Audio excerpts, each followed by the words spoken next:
हम वो सेंटर में फोन किया था, वो बोला जनवरी फर्स्ट वीक में बुक्स आ जाएगा। Okay sir, no problem.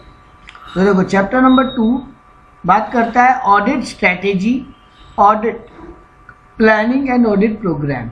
तो जब किसी का ऑडिट करने जाओ तो स्ट्रैटेजी क्या बनाना चाहिए और कैसे बनाना चाहिए, क्या क्या चीज़ के बारे में प्लानिंग करना चाहिए, और प्रोग्राम मतलब पूरा स्टार्ट से एंड तक ऑडिट कैसे कंडक्ट करोगे, वो पूरा प्रोग्राम कैसे बनना चाहिए।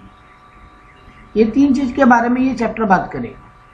तो सबसे पहले बोला भाई देखो चैप्टर का ओवरव्यू क्या दे रहा है, planning of audit involve. Planning में क्या क्या इन्वॉल्व होगा, सबसे पहले तुमको एस्टेब्लिश करना पड़ेगा अपना ऑडिट का स्ट्रैटेजी। मतलब तुम सैंपल ऑडिट करोगे कि पूरा डिटेल ऑडिट, कौन कौन सा एरिया में पहले ध्यान दोगे, ये होता है स्ट्रैटेजी बनाना। अब उस स्ट्रैटेजी के अकॉर्डिंगली तुम अपना पूरा प्लान बनाओगे, आज क्या चेक करेंगे, कल क्या चेक करेंगे।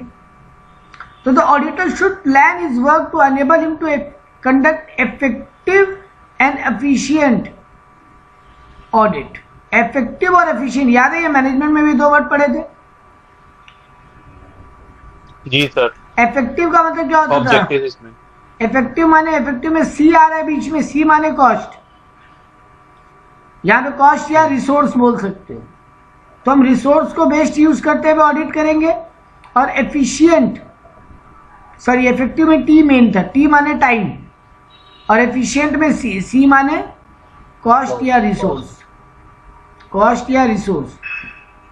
तो टाइमली और with in the use of resource हम अपना ऑडिट को अच्छे से करने का हमेशा फोकस करेंगे। इसके लिए हमको सबसे पहले क्या चीज के बारे में जानकारी होना चाहिए, क्लाइंट के बिजनेस का तुमको पूरा नॉलेज होना चाहिए। मतलब अगर तुम किसी को ऑडिट करने जा रहे हो, उसके यहाँ पे फूड आइटम का है, तो तुमको वो फूड आइटम के बारे में पूरा पता होना चाहिए पहले। तो क्लाइंट का बिजनेस का पूरा जानकारी होना चाहिए। Plan should be further developed and revised as necessary. और जो प्लान बिगिनिंग में बनाए हो उसको आगे और डेवलप करो और उसको जरूरत पड़ने पे रिवाइज भी करना चाहिए।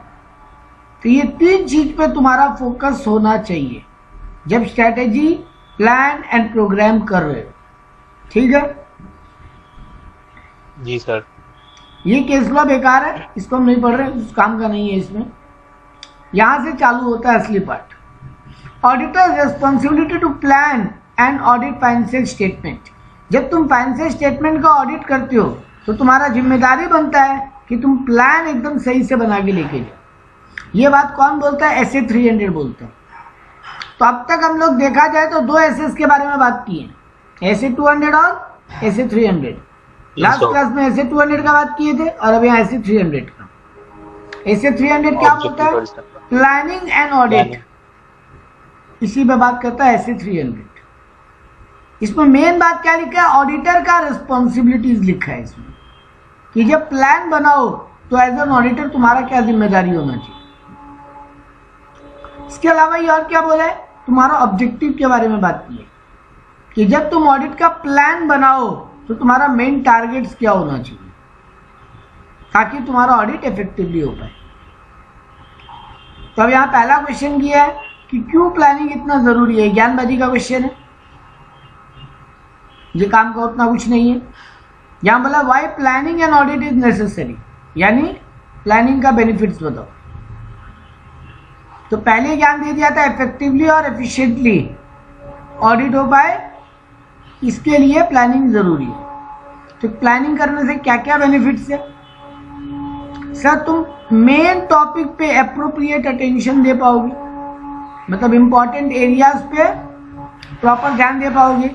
और क्योंकि तुम अगर स्टार्टिंग में प्लान करके नहीं गए तो तुम कोई भी चीज पे पहले काम चालू कर दोगे, पता चला वो उस काम में उतना कुछ माथा पच्ची नहीं था और मेजर काम के लिए लास्ट में टाइम ही नहीं बचा, तुम उसमें इतना टाइम डिवोट कर दिए पहले।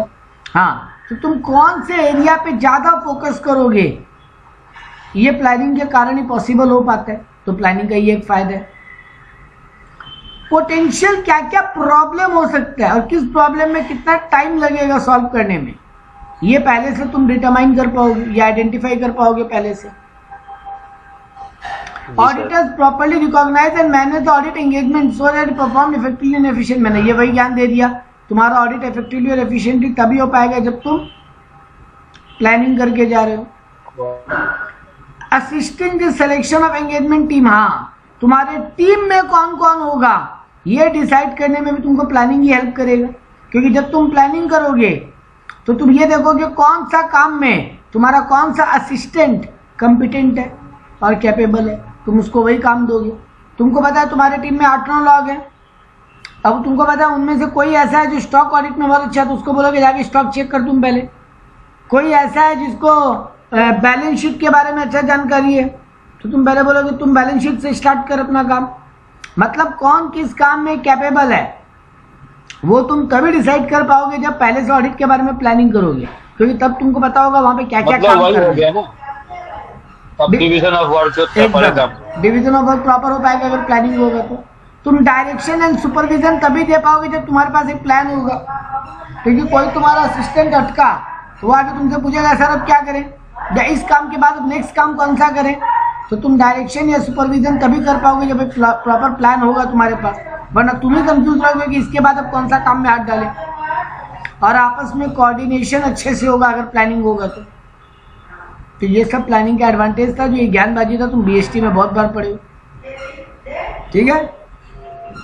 तो बेनिफिट्स ऑफ प्लानिंग एग्जाम में कमी पूछने का स्कोप बनते हैं, क्योंकि ये प्लानिंग का बेनिफिट है, ये कोई ऑडिट का बेनिफिट नहीं है, ठीक है जी सर। हाँ ये एक काम का शॉर्ट नोट बनता है। ऑडिट प्लानिंग का नेचर में से बहुत इंपॉर्टेंट नेचर है कंटिन्यूअस एंड इटरेटिव प्रोसेस। इसके ऊपर तुमको बोलता है कमेंट, एग्जाम में ये क्वेश्चन देकर बोलेगा comment. Planning is a continuous and iterative process में आता है। तो सर क्या लिखेंगे इस शॉर्ट नोट में? देखो काम का बात हम बात कर रहे हैं, पहला बात मार्क कर रहे हैं कि planning is not a discrete phase. Discrete phase मतलब एक बार कर लिया और फिर दोबारा करने का जरूरत नहीं पड़े, ऐसा नहीं होता, ठीक है। प्लानिंग एक स्टेप नहीं है, प्लानिंग एक प्रोसेस है। Planning is not a step, planning is a process. और प्रोसेस चलता रहता है, स्टेप एक ही बार होता है लेकिन प्रोसेस चलता रहता है। तो यहाँ पे ये बोला planning is not a discrete phase, ये वर्ड यूज करना चाहिए अपने आंसर में। ये इटरेटिव और कंटिन्यूअल प्रोसेस है सर, ये तो एक्सप्लेन करना ही है, तो ये कोई बात नहीं बचा, ठीक है। तो यहाँ पे क्या बोला देख, planning that process offer begin shortly after the completion of previous audit and continues under the completion of current audit. पुराना पिछला साल का ऑडिट खत्म किए तो ये वहीं से तो अगले साल चालू होगा ना। ये बहुत बड़ा काम का बात था, ये बहुत बड़ा काम का बात था कि प्लानिंग सर एक ऐसा प्रोसेस है जो पिछले साल जहां खत्म हुआ इस साल वहीं से चालू होगा, क्योंकि तुम क्लोजिंग फिगर्स को यहाँ पे ओपनिंग में लोगे और उन्हीं को क्रॉस चेक करने से काम स्टार्ट करते हो, इसलिए प्लानिंग कंटिन्यूअस प्रोसेस है। तो तुमको अगर बोलेगा ना कि कमेंट करो तो तुमको तो अपना बात को जस्टिफाई करना है ना, तुम बोलो कि yes planning is a continuous and iterative process, ठीक बात। तुम दो वर्ड बोले यहाँ पे, कंटिन्यूअस एंड इटरेटिव, तो इरिटेटिव नहीं भाई, इटरेटिव, ठीक है। तो सर कंटिन्यूअस का तो हम प्रूफ कर दिए अपना बात को, कंटिन्यूअस को प्रूफ कैसे करोगे सर? पिछला ऑडिट जहां खत्म हुआ वहीं से नया ऑडिट स्टार्ट हुआ, तो यही बात साबित करता है कि प्लानिंग एक कंटिन्यूअस प्रोसेस है, और फिर अगले साल भी वहीं से कंटिन्यू रहेगा, ठीक है। तो ये हो गया पॉइंट कि planning is a continuous process. लेकिन इटरेटिव कैसे है सर? इटरेटिव है क्योंकि हम उस टाइम पे उस पर्टिकुलर ईयर के डेटा को ही केवल देखते हैं, ठीक है ना। स्पेसिफिक हाँ स्पेसिफिक ईयर का ऑडिट होता है ना, तो हम सर्टेन एक्टिविटीज को देखते हैं ना। ऑडिट स्टार्ट होने के पहले तुमको कुछ एक काम कंप्लीट करना पड़ता है उस पर्टिकुलर ईयर के लिए, इसीलिए प्लानिंग एक इटरेटिव प्रोसेस है, ठीक है। हाँ सर। जैसे देखो अब यहाँ पे एक एग्जांपल दिया, for example planning include the need to consider to auditor identification and assessment of risk of material misstatement such matter as. जब तुम मटेरियल रिस्क और या मिसस्टेटमेंट को देखने बैठते हो तो तुम क्या बातों पे फोकस करते हो? सर ये एक एनालिटिकल प्रोसेस है, हम डेटा को एनालाइज करते हैं, ठीक है। और डेटा एनालाइज कैसे होगा? पास्ट में क्या हुआ तो उसको देखते हुए ना। इस तो बहुत बड़ा प्रोसेस है, तो फर्स्ट असेसमेंट प्रोसीड्यूर तुम नहीं, वो नहीं बोल रहा, वो नहीं लिखना है यहाँ पे। यहाँ लिखना है क्या, उस पर फोकस करो। तुमको जब कमेंट करने बोलेगा ना इसके ऊपर, तो तुमको लिखना क्या है, तुमको बोलना पड़ेगा कि ये पॉइंट लिखना पड़ेगा। हाँ, कि एनालिटिकल प्रोसीड्यूर है तो पास्ट डेटा को भी एनालाइज करना पड़ता है हमको कंपनी के ऊपर बहुत सारा कौन कौन सा लीगल रूल अप्लाइड है वो भी हम पास्ट डेटा को देख के तो समझेंगे कि कंपनी हर साल। क्वेश्चन पूछना था। बोलो। बोल रहे मान लीजिए आप से एग्जांपल, आप कोई कंपनी में नया ऑडिटर है, हाँ ठीक है, और पिछला जो ऑडिटर है आपके उसका बुक्स इंस्पेक्ट कर सकता है, आपका परमिशन मिलेगा? मतलब वो देखना है ऐसे ही उसका बुक्स इंस्पेक्ट माने रिपोर्ट बिल्कुल 200%, 200% हो सकता है ना, हो सकता नहीं, करना ही पड़ेगा। उसका रिपोर्ट पढ़े बिना तुम आगे बढ़ ही नहीं पाओगे। यही तो बात यहाँ पे बोल रहा है ना कि पास्ट इंफॉर्मेशंस को पढ़नी पड़ती है। अगर हम उसका रिपोर्ट नहीं पढ़ेंगे तो हमको कैसे पता चलेगा इस कंपनी पे जीएसटी एप्लीकेबल है, क्या इस कंपनी पे एम्प्लॉय प्रोविडेंट फंड का भी रूल एप्लीकेबल है, क्या इस कंपनी पे पेंशन एक्ट का भी रूल एप्लीकेबल है, क्या इस कंपनी के ऊपर इनकम टैक्स का कौन कौन सा प्रोविजन एप्लीकेबल है, इस कंपनी का कौन सा डिप्रिसिएशन का मेथड हर साल फॉलो होता है। अरे कंपनी तो मुंह उठा के बोल दिया हम इस साल प्रोसेस बदल दिए। हाँ तो क्यों बदला, वो तो पास्ट देख के समझ में आ गया ना कि आप पास्ट में ये प्रोसेस हो रहा था, अब बदला तो इसका जस्टिफिकेशन ये है। तो कंपनी के ऊपर कौन कौन सा लीगल रूल फ्रेमवर्क अप्लाइड है, ये जब तक देखेंगे नहीं पवित्रो, तब तक ये डिसाइड कैसे करेंगे कौन सा मिस हो गया इस साल या कौन सा कंप्लाई किया कंपनी। मान ले पिछले साल कंपनी टीडीएस का रूल एप्लीकेबल था कंपनी के ऊपर, इस साल भूल गया टीडीएस जमा ही करना, तुम कैसे चेक करोगे इस पर टीडीएस एप्लीकेबल था और जमा नहीं किए? पास्ट डेटा देखोगे तब तक एनालाइज करोगे, हाँ इस पे टीडीएस था तो इस बार भी होना चाहिए। हाँ ठीक है सर, ये भी बात सही है कि पिछले साल नहीं था तो इसका मतलब ये थोड़ी ना कि इस साल भी नहीं होगा, वो एक अलग बात हो गया। हाँ। कोई रूल ऐसा हो सकता है जो पहले एप्लीकेबल नहीं था इस बार एप्लीकेबल है। जैसे तुम टीडीएस चैप्टर पढ़े हो, टीडीएस पढ़े हो ना इनकम टैक्स में? हाँ ठीक है, ऊपर ऊपर ही पढ़े हो, ठीक है ऊपर ऊपर ही पढ़े हो। अब मेरा एक क्वेश्चन है यहाँ पे, तुम ऊपर ऊपर जब पढ़े तो एक बात पढ़े थे ना सेक्शन 194C में कि एक पर्टिकुलर बिल अगर 30,000 के नीचे का तो टीडीएस नहीं काटना है। नहीं पढ़े हो ये रूल? ठीक है हम बता देते, एक सिंगल बिल, हाँ सर पढ़े, हाँ पढ़े हो ना, पढ़े ना कि नहीं काटना होता है। तो अब इस साल तुम पिछले साल देख रहा था एक पर्टिकुलर पार्टी है जिसका बिल 30,000 के नीचे था तो टीडीएस नहीं काटा, तो तुम ये मान लेगा कि इस बार भी एप्लीकेबल नहीं होगा। अरे इस बार का बिल देखो, हाँ इस बार का बिल अगर एक ही बिल सीधा, एक ही बिल इस बार सीधा 70,000 का बना है तो सर ठीक है, आप ये नहीं बोल रहे हैं, हाँ हम ये नहीं बोल रहे हैं कि पिछले साल एप्लीकेबल नहीं था तो इस बार भी नहीं है, बट सर पिछले बार का रिपोर्ट पढ़ के ये समझ में आता है कि कौन कौन सा रूल जनरली कंपनी पे अप्लाइड हो रहा है। ठीक है, पिछले साल का स्टेटमेंट पढ़ के जाते कौन सा मटेरियल थिंग है। पिछले साल के एक्सपर्ट्स का ओपिनियन नहीं पढ़ोगे तो कई चीज का वैल्यूएशन कैसे निकला कैसे समझोगे। अब तुम तो एक्सपर्ट नहीं हो ना, गोल्ड का वैल्यू, मान लो कोई एक एग्जांपल देता है, कोई गोल्ड बिजनेस का नाम लो जो बहुत फेमस है, तनिष्क, तुम उसको ऑडिट करने गया, अब तुम गोल्ड का वैल्यूएशन को कैसे समझोगे, तुम तो एक्सपर्ट नहीं हो गोल्ड समझने में। तो तुम पिछला साल का रिपोर्ट देखोगे ना कि एक्सपर्ट वाला रिपोर्ट लाइए।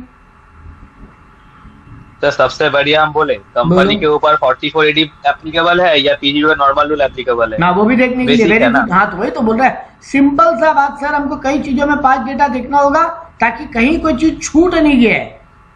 मटेरियल मिस स्टेटमेंट क्या है, कोई चीज छूट जाना तो मटेरियल मिस स्टेटमेंट ही है, खाली फ्रॉड थोड़ी ना, फ्रॉड ओमिशन का ही तो बात हो रहा है, खाली फ्रॉड का बात नहीं हो रहा, ओमिशंस का भी तो बात हो रहा है। तो सर जब तक पास्ट डेटा को देखेंगे नहीं तो कहीं पे कोई चीज का मिस स्टेटमेंट हुआ है कि नहीं ये कैसे चेक होगा। ठीक है, तो यही है इसमें बात लिखने लायक।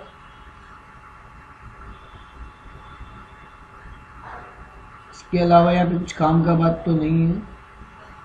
ऊपर जाइए एक बार, वही सब लिखा है, रिस्क असेसमेंट प्रोसीडियर, वो सब हम बोलने जा रहा था, ये देखिए।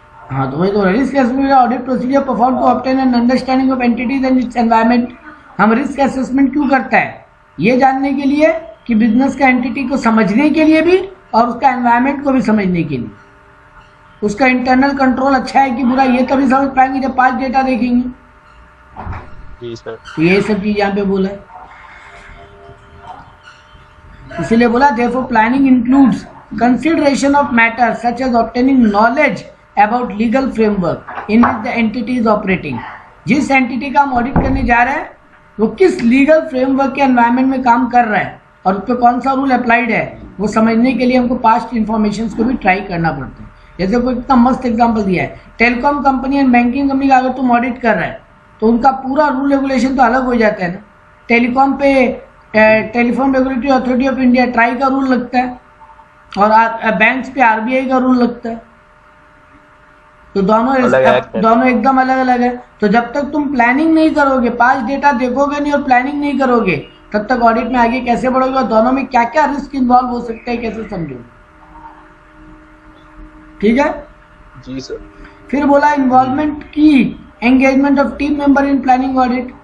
ये भी एक बहुत इंपॉर्टेंट बात है ध्यान देने लायक कि किन किन लोगों को तुम अपनी टीम में रखेगा ऑडिट करते वक्त।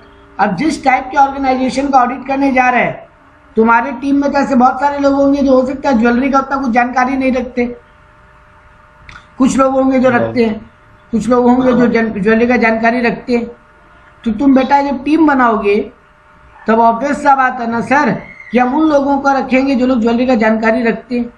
तो जब तक तुम क्लाइंट के बिजनेस को ही नहीं समझोगे तब तक तुम कैसे ये प्लानिंग करोगे कि तुम्हारे मेंबर टीम मेंबर में कौन कौन। अगर तुम सारे स्टाफ को उठा के लेके ऑडिट नहीं करोगे ना एक ही फर्म का, तुम्हारे पास 10 कंपनी का ऑडिट है अलग अलग, तो तुम तो टीम को बांटोगे ना कौन सा टीम कहाँ जाएगा। जी सर। तो तुमको ये प्लानिंग के लिए पहले सामने वाले के बिजनेस को समझना पड़ेगा और उसी हिसाब से टीम डिसाइड कर पाओगे। ठीक है, जब तक तुम सामने वाले का बिजनेस से समझोगे और प्लानिंग नहीं करोगे तब तक तुम अपने टीम, अच्छा प्लानिंग का एक और फीचर क्या बोल रहा है, तुम जो भी प्लानिंग करोगे वो तुमको अपने टीम मेंबर के साथ पूरा डिस्कस करना पड़ेगा और कंपनी के मैनेजमेंट के साथ भी डिस्कस करना पड़ेगा कि देखिए हमारा ये प्लान है ऑडिट करने का। ये ऑडिटर को डिसाइड करना है कि वो मैनेजमेंट के साथ क्या क्या बात डिस्कस करेगा, बट जनरली करते हैं ऑडिट के पहले मैनेजमेंट को बता देते हैं देखिए हम ये चीज चेक करेंगे। अब आता है मेन आंसर, प्लानिंग का प्रोसेस, क्या क्या चीज प्लानिंग का एलिमेंट्स होगा। Very very important question, elements of. तो दो चीज तुम्हारा मेन एलिमेंट होगा और आगे इन्हीं दो को अब डिस्कस करना है। पहला है प्रीलिमिनरी इंगेजमेंट एक्टिविटी, मतलब क्लाइंट के साथ बैठ के वो डिस्कस करना है कि हम क्या क्या चीज का ऑडिट करें, क्लाइंट के साथ पूरा डिटेल डिस्कशन और फिर अपना प्लानिंग रेडी करना। मतलब वही एंगेजमेंट के पहले स्कोप का पहले बात कर लेना, स्कोप का कि हमको क्या चीज चेक करना है और क्या नहीं। जब तक वो स्कोप नहीं डिसाइड करोगे मैनेजमेंट के साथ बैठ के तब तक अपना प्लान कैसे बनाओगे, क्या क्या चीज पहले देखेंगे क्या बाद में देखेंगे। मान लो तुम जो चीज पहले देखने का सोचे वो वहां देखना ही नहीं है तो तुम्हारा तो प्लानिंग का धज्जिया उड़ जाएगा।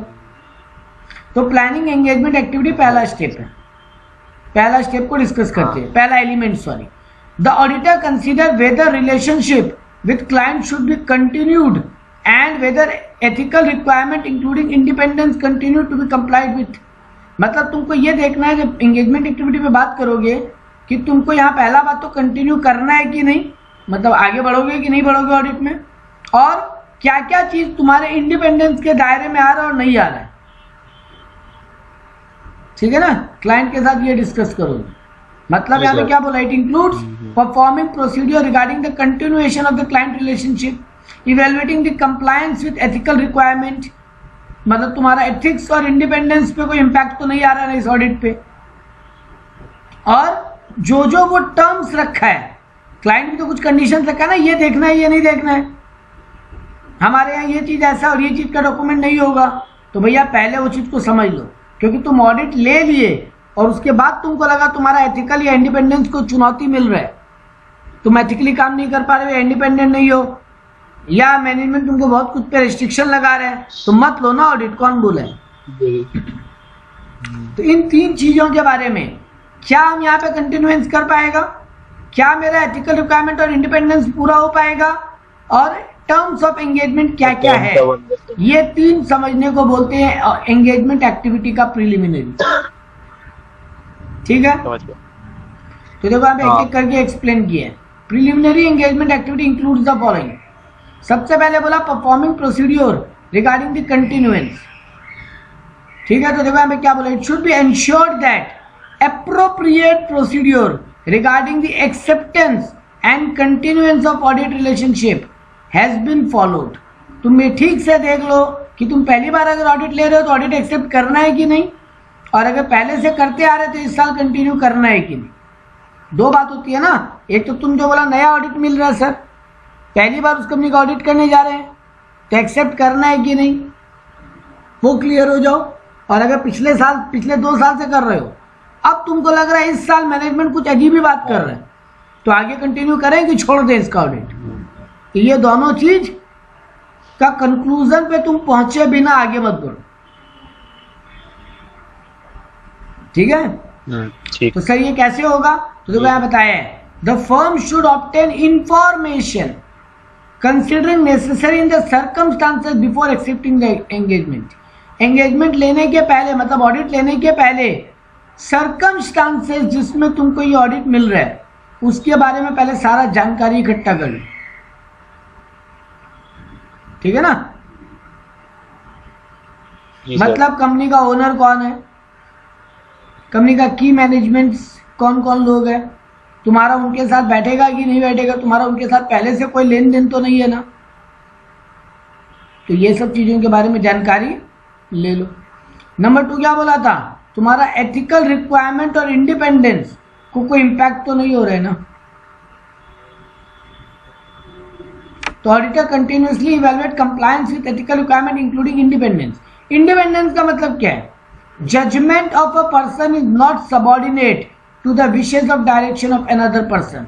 Very very important word for audit. तुम जो जजमेंट देने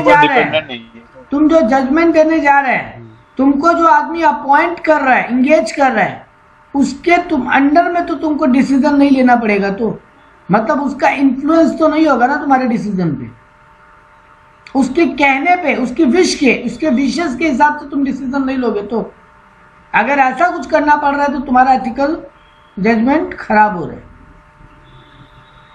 ठीक है ना, तो पूरे ऑडिट में क्या मस्त लाइन लिखा है, through out the audit engagement the engagement partner shall remain alert through observation, making inquiries as necessary for evidence of non-compliance with the relevant ethical requirement।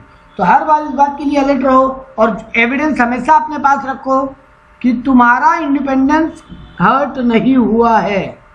कल को अगर तुम्हारे ऊपर कोई उंगली उठाया कि तुम इंडिपेंडेंटली ऑडिट नहीं कर रहा था, जो तुमको अपॉइंट किया उसके प्रेशर में आके ऑडिट कर रहा था, उसके प्रेशर में आके पॉइंट बोल रहा था, तो भैया तुम्हारे पास सबूत होना चाहिए कि देखो नहीं हम इंडिपेंडेंट था, हम ये वाला डिसीजन लिया ये डॉक्यूमेंट देख के, उसके प्रेशर में आके नहीं लिया हमने कोई डिसीजन। ये तुमको साबित करना पड़ जाएगा मिस्टर ऑडिटर। ठीक है ना, तो यहाँ पे बहुत सिंपल सा बात क्या बोला सर, पूरा स्टोरी में कोई एक कीवर्ड बोले ना जो याद रखना है, एविडेंस अरेंजमेंट करो, evidence that you are independent. तो एविडेंस फॉर इंडिपेंडेंस ये तुम कीवर्ड में लिखोगे जब नोट बनाओगे, एविडेंस फॉर इंडिपेंडेंस, ये तुमको हमेशा अरेंज करके रखना पड़ेगा। इस बात के लिए तुम हमेशा अलर्ट रहो।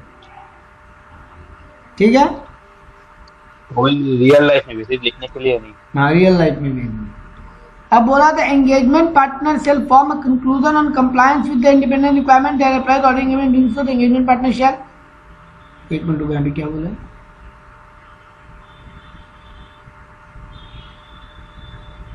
हाँ ठीक है। देखो यहाँ पे बोला है तुम क्या क्या जुगाड़ोगे, तो तुमको बोला ना रेलेवेंट इंफॉर्मेशन जुगाड़ोगे कि तुम्हारा इंडिपेंडेंस को कोई थ्रेट नहीं है। जी सर। तुम अपना पॉलिसीज एंड प्रोसीड्योर बना के रखोगे कि तुम्हारा इंडिपेंडेंस होने का क्या पॉलिसीज है, और अगर तुम्हारे पॉलिसीज के अगेंस्ट में कुछ हो रहा है तो भैया तुम इंडिपेंडेंट नहीं हो। टेक अप्रोप्रिएट एक्शन, और अगर तुमको लग रहा है कि तुम्हारा इंडिपेंडेंस को थ्रेट है तो तुरंत कोई अप्रोप्रिएट एक्शन लो अपने आप को सेफगार्ड करने के लिए। मतलब क्या कर सकते हो, sir withdraw from the audit. अगर लॉ अलाउ कर रहा है तो विड्रॉ कर लो, और अगर सर अब विड्रॉ नहीं कर सकते, अब क्या करें, इस बात को प्रॉम्प्टली रिपोर्ट करो। हाँ, तो 2 पॉइंट आ गया ना, या तो विड्रॉवल या फिर रिपोर्ट। जो तुमको गड़बड़ मिल रहा है बात को रिपोर्ट करो। हम तो ऑडिट में एक ही चीज जान गए, जो अगर हाथ मेरा मतलब बंदा है तो रिपोर्ट में मेंशन कर दीजिए प्रॉब्लम को एकदम। तो यहाँ पर यही काम का बात था। और थर्ड पॉइंट क्या बोला था, 3 बात बोला था। देखो यहाँ पे अपने एलिमेंट पढ़ रहे थे, 2 एलिमेंट पढ़े थे, ऑडिट एंगेजमेंट वाला बात और उसके बाद प्लानिंग वाला बात। तो ऑडिट एंगेजमेंट वाला के अंदर फिर 3 बात, ऑडिट एंगेजमेंट के अंदर फिर 3 बात आया। नंबर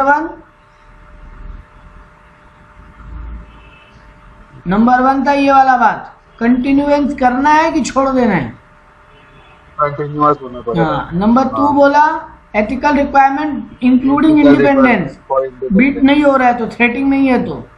और नंबर 3 पॉइंट आता है कि जो भी वो लोग टर्म्स रखा है उसको अंडरस्टैंड करो पहले। मतलब कोई भी टर्म को बिना देखे साइन मत कर दो, या सिर्फ पढ़ लिया और साइन कर दिया, उस टर्म्स को पहले समझ लो, क्योंकि बाद में तुम डिनाई नहीं कर पाओगे। मतलब जो भी टर्म्स है वो कंपनी और तुम्हारे दोनों के हित में है, तो ठीक है ना। तो ऑडिट एंगेजमेंट लेटर साइन करने के पहले टर्म्स को पढ़ के समझ लो, टर्म्स तुम्हारे भी फेवर में है और कंपनी के भी फेवर में है। तो देखो इंटरेस्ट तो बहुत, कैसे क्या ही फेवर होगा, मतलब नहीं तो जैसे हम बोला ना, जैसे हम एग्जांपल दे रहे हैं कि अगर तुमको बैंक से सारा इंफॉर्मेशन नहीं लेने देंगे, ऐसा कुछ अगर लिखा है, तुम बैंक से अलग से कॉल नहीं कर सकता, मान लो ऐसा लिख दिया, तो ये तो फिर तुम्हारे फेवर में नहीं हो रहा है ना, मतलब तुमको अटकाया जा रहा है। जी सर, रिस्ट्रिक्शन लगा रहा है।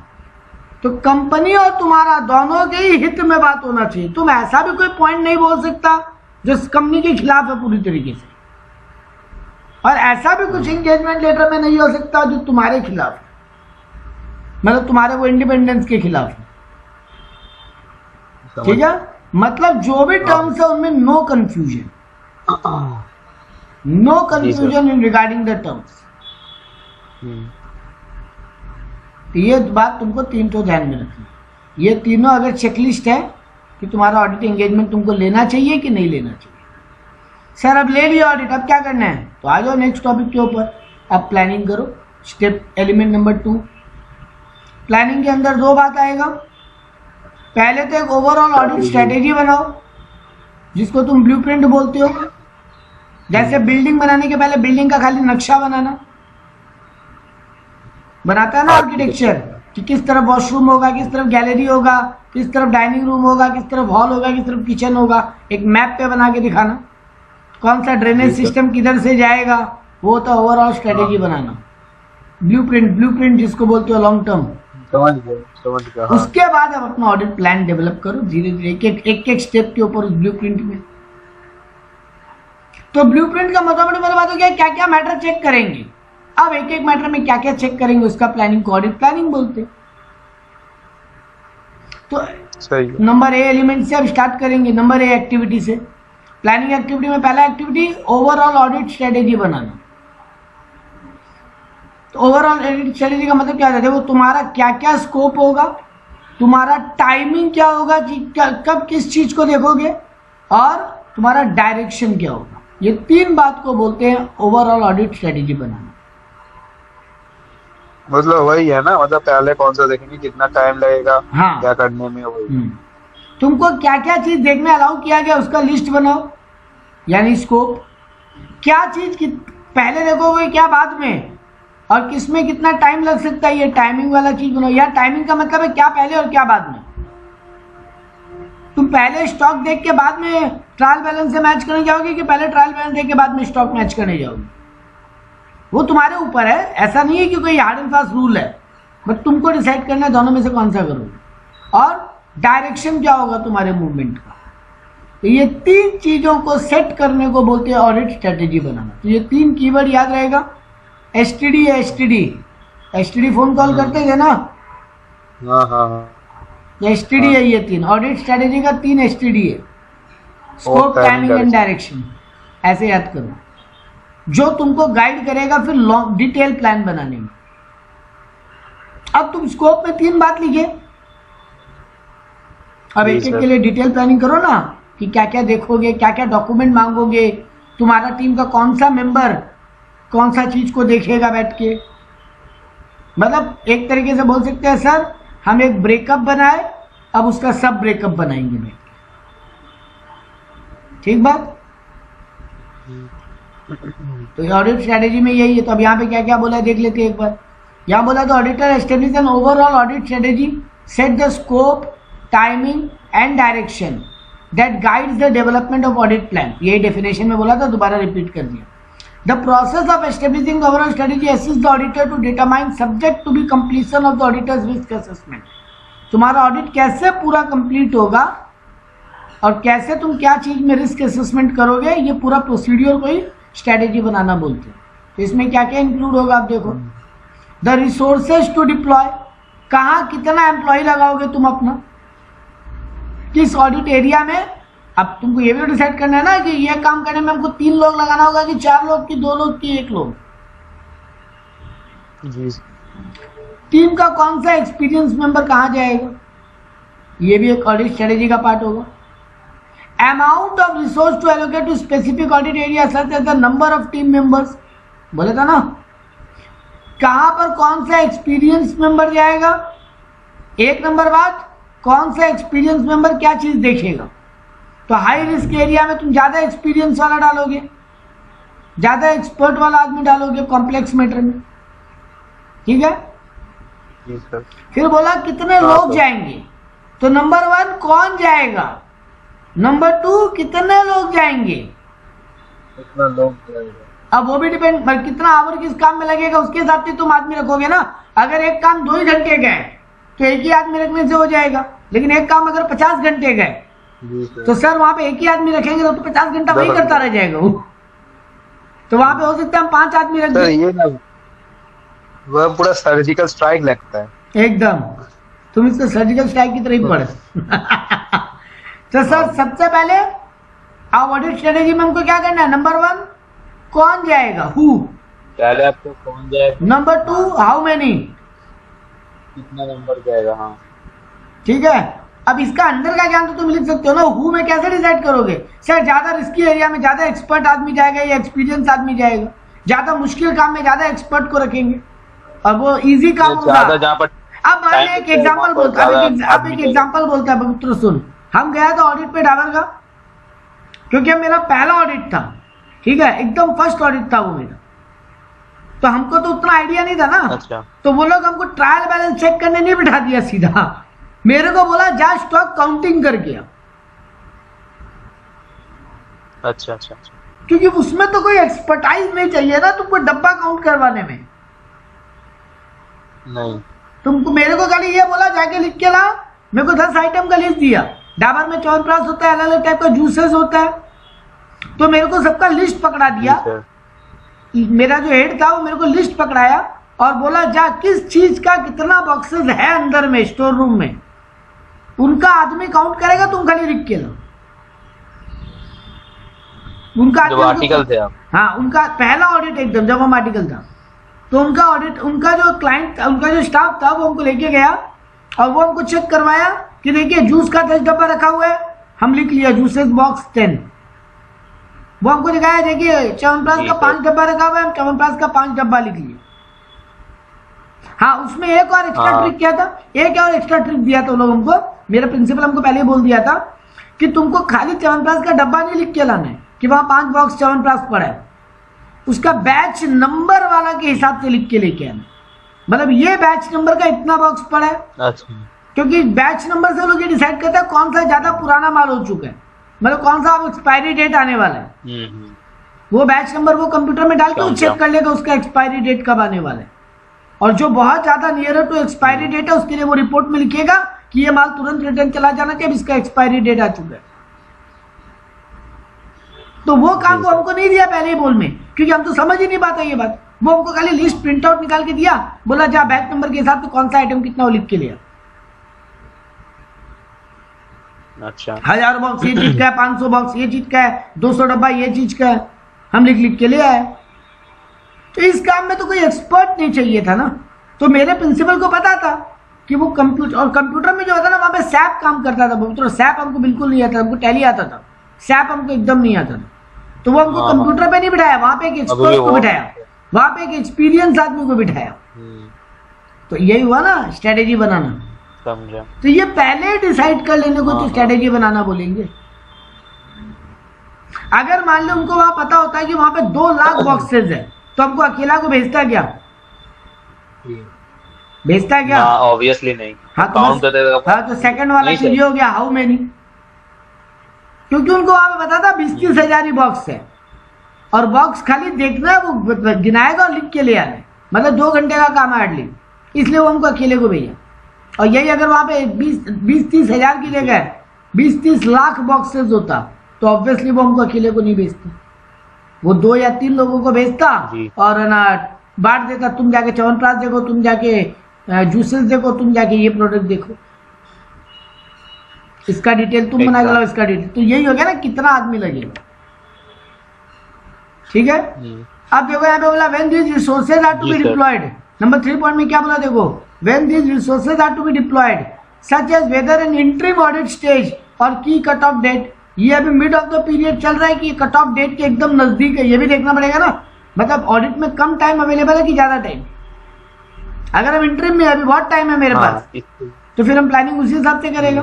और अगर हम एकदम कट ऑफ डेट के पास अगला 5 दिन में पूरा रिपोर्टिंग खत्म करना है, तो फिर हमको प्लानिंग अलग वे में करना पड़ेगा। तो हमको देखना है हाउ मच टाइम अवेलेबल। ठीक है, और लास्ट बोला how such resources are manage, directed and supervise. ये जिन लोगों को काम पे लगा रहे हैं उनको मैनेज, डायरेक्शन और सुपरविजन कैसे, बोलो ठीक से काम किया है कि नहीं किया है, ये भी तो देखना पड़ेगा। वो तो हमको भेज दिया जाओ बॉक्स काउंट करके आओ, अब हम काउंट बिना किए आके लिख दिया, मेरे को उसका स्टाफ बोल दिया अरे सर क्या काउंट करने में, बोरिंग काम में बैठेंगे, आप पागल हो जाएंगे 2 घंटा, आप आराम से बैठिए ना एक कोना में, 2 घंटा बाद जाके बोल दीजिएगा इतना ये बॉक्स है, हम आपको लिख के दे दे रहे, और हम वही करके लेके आ गए। तो मेरा बॉस तो मेरे बात पे मान लेगा ना कि हम लिख के लाए 50 डब्बा है, तो मान लेगा 50 डब्बा। हाँ नहीं, ये नहीं चलेगा। मेरे बॉस को ये समझना पड़ेगा कि कैसे मेरे को मैनेज, डायरेक्ट और सुपरवाइज किया जाए। हम कोई काम में नहीं कर पा रहे तो उसका जिम्मेदारी है ना काम करवाना तो मेरे से, तो ये भी उसको ही करना। तो ये सब आ गया ऑडिट स्ट्रेटेजी के अंदर। जी सर। तो देखो factors to be taken into consideration by auditor, very very very very important question, ये आता है एग्जाम में।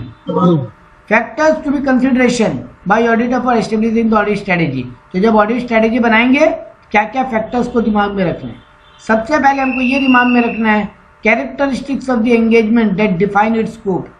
मेरा स्कोप में क्या क्या है वो पहले पूरा हमको एक जगह पूरा नोट डाउन करना पड़ेगा।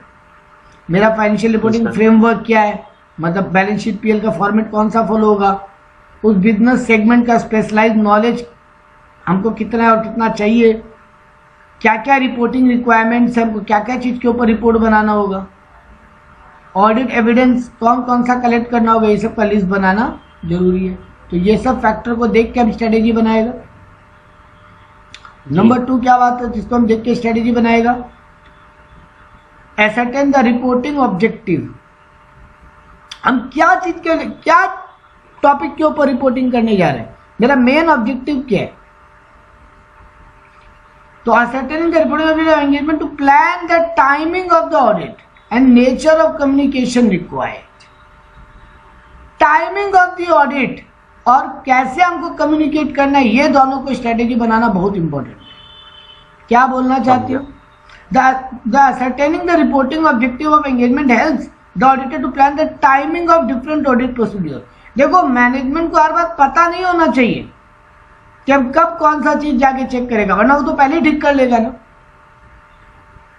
हम अगर उसको बोलेंगे कि कल सुबह आके हम आपके स्टॉक देखेंगे, तो वो तो अपने कंप्यूटर में जितना स्टॉक का एंट्री है उसी हिसाब से गोडाउन में पहले ही चेक करवा के रखवा देगा, और जो एक्स्ट्रा डब्बा है तो वो हटा देगा वहां से, और अगर कम डब्बा है तो डब्बा ला के रख देगा। तो हमको मेरा टाइमिंग के ऊपर क्लियर कट होना चाहिए। हाँ, कुछ बातें बतानी होगी, कुछ बातें नहीं बताएंगे। अब मान लो अगर हमको उनसे कोई रजिस्टर रेडी चाहिए, तो ऑफिस बात हमको उसको पहले बताना ही पड़ेगा। पता चला हम सुबह सुबह पहुंचा और हम जाके बोला अचानक हमको ये वाला रजिस्टर दो, वो तो बोला नहीं अभी तो बंद है रजिस्टर, तो मेरा तो पूरा प्लानिंग गड़बड़ हो जाएगा। तो हमको ये बात पहले कुछ बातें कम्युनिकेट करनी जरूरी है, कुछ बातें नहीं कम्युनिकेट करनी जरूरी है। तो ये दोनों मेरे को क्लियर होना चाहिए, ठीक है। तो हमको क्या क्या चीजें देखो यहाँ पे मस्त एग्जांपल्स दिए हैं। Some of the instances are given under the entities time table for reporting. तो वो लोग कब क्या चीज को रिपोर्ट करता है ये हमको समझना जरूरी है, मतलब कब कौन सा रजिस्टर उनका रेडी हो जाता है, हम उसी हिसाब से अपना स्ट्रेटेजी बनाएंगे।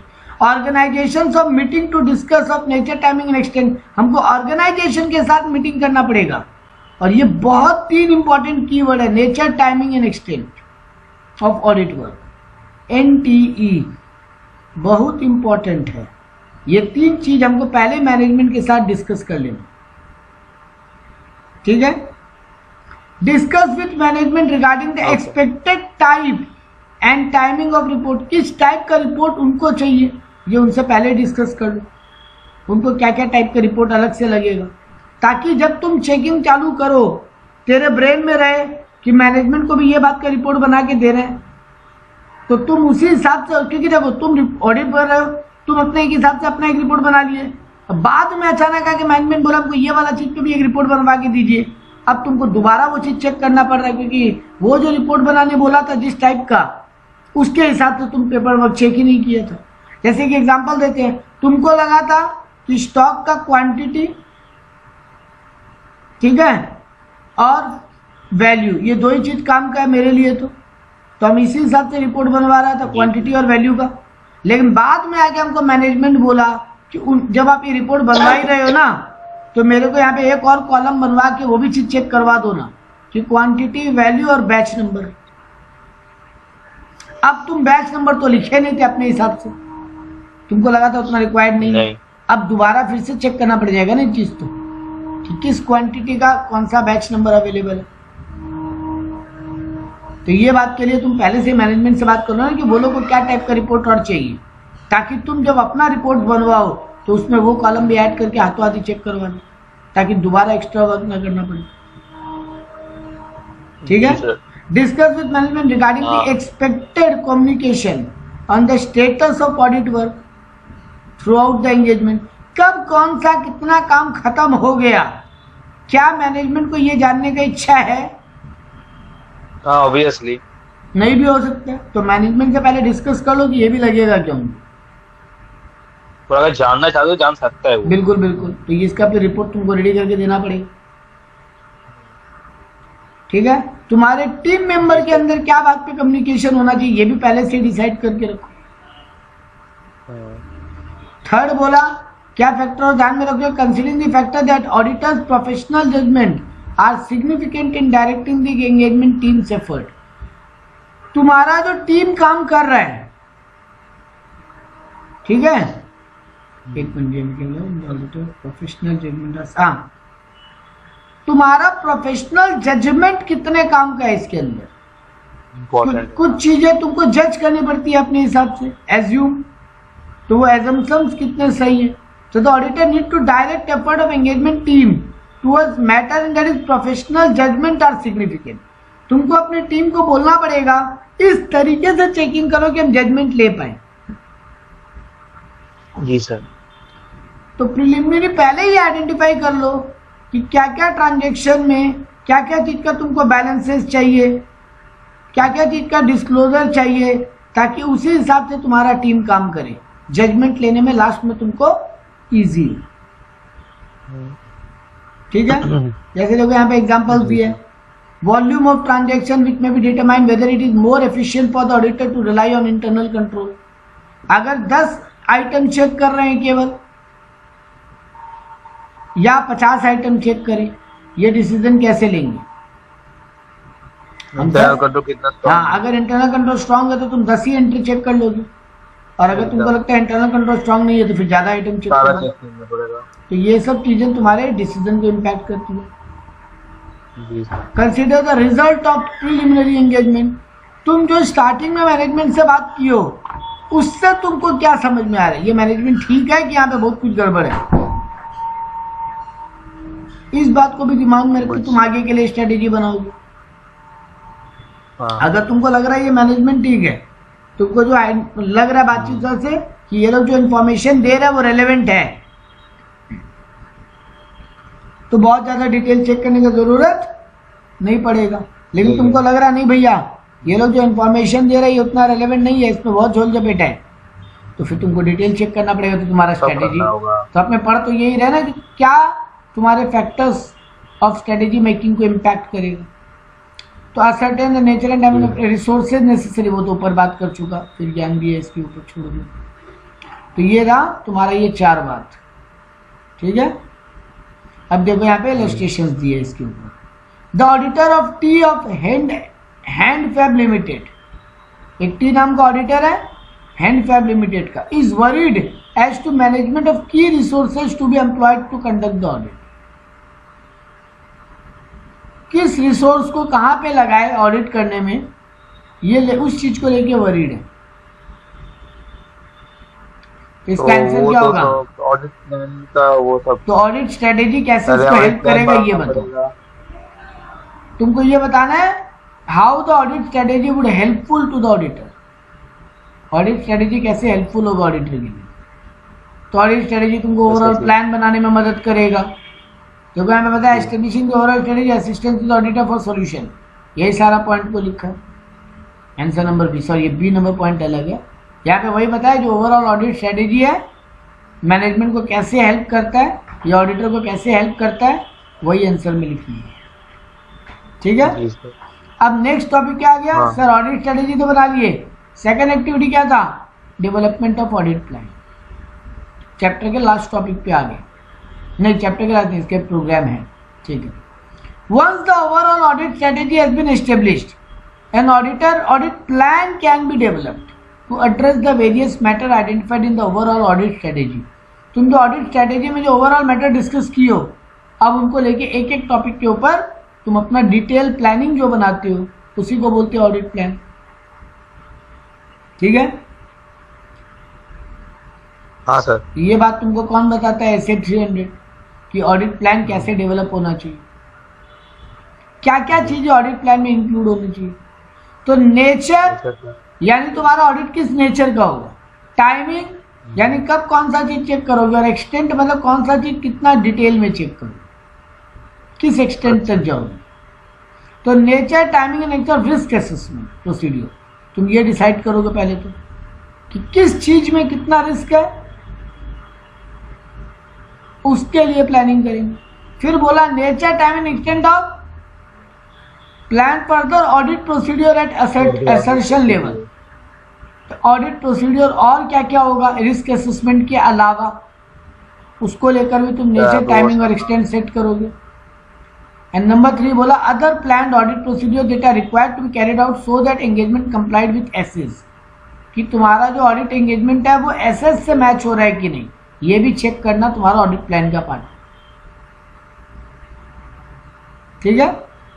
तो ये 3 चीज जब तुम ऑडिट का प्लान रेडी करते हो तो ये चीजों पे ध्यान देना है। सबसे पहले कि जिस जिस चीज में जितना रिस्क है उसको एसेस करने का नेचर, टाइमिंग और एक्सटेंट को सेट करोगे। अब फर्दर ऑडिट प्रोसीड्यूर जो तुम कर सकते हो उनका नेचर, टाइमिंग, एक्सटेंट सेट करोगे। एंड लास्ट चीज तुम अदर प्लानिंग बनाओगे कि तुम्हारा एसेस कंप्लाई हो रहा है कि नहीं, ठीक है। हाँ सर। जैसे अब देखो यहाँ पे टेस्ट योर स्किल दिए, NG and company a firm of auditor having a standing of 30 years is appointed as a statutory auditor of company engage in manufacturing of defence equipment. 31 साल का एक्सपीरियंस वाला auditor है, कि उसको एक company है जो डिफेंस इक्विपमेंट बनाता है वो अपॉइंट की है। Due to the opening of defence sector by government to private players in recent times, क्योंकि अब प्राइवेट कंपनी भी डिफेंस इक्विपमेंट बना सकता है। जी सर। तो ये प्राइवेट कंपनी भी है जो डिफेंस इक्विपमेंट बना रहा है और तुमको अपना स्टैट्यूटरी ऑडिटर अपॉइंट किया। तुम कौन? जिसको 30 इयर्स का experience. Many new companies have entered the फ्रे ऑफ मैन्युफैक्चरिंग, ये तो ज्ञान दे दिया। Considering the technical and complex nature of operation, क्योंकि ये बहुत मुश्किल टाइप का बिजनेस है और तुम इसके ऑडिटर हो, तो auditor recognise that involvement of expert in the audit is required. तुमको लगा इस लाइन का हमको कोई एक्सपर्ट चाहिए। Does consideration for appointment of expert auditor is the domain of planning audit? Planning audit का पार्ट होगा ये एक्सपर्ट को लेके आने का।